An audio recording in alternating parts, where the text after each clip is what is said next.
What does this mean, in terms of our history and our democratic journey? Well, don't forget that a lot of people don't realize the fact that General Babangida ran a military government. It was not democratically elected ab initio. So now that there's democracy, the gains of June 12 is expected or are expected to be entrenched in the democratic culture. What are those gains? Beyond the annulment is the fact that the government was credited to have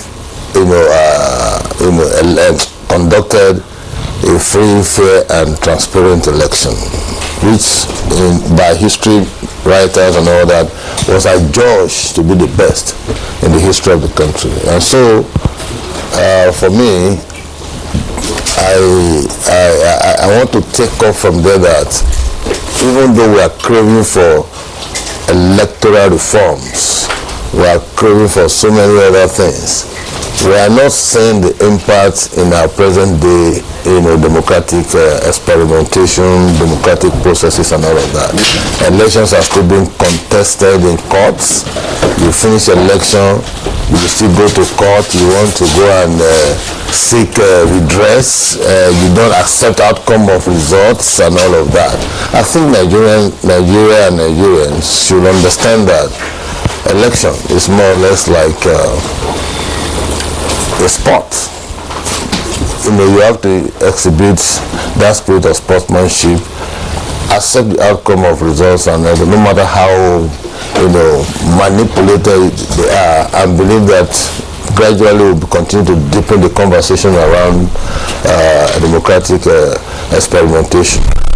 Oftentimes, people have spoken so much on the June 12 issue from the perspective of IBB as his former spokesperson, and I have also been privileged to be given, a teaser kind of what transpired during that period. And essentially, even the book itself may not capture the entire details of what obtains throughout his trajectory as a military president for 8 years, but it gives an opening to quite a number of other stories and anecdotes that should naturally factorize his own leadership emanations. So June 12 has gain, and the gain is about electoral reforms. It's about the crave for conduct of credible elections, so that participants will accept the outcome without seeking litigations.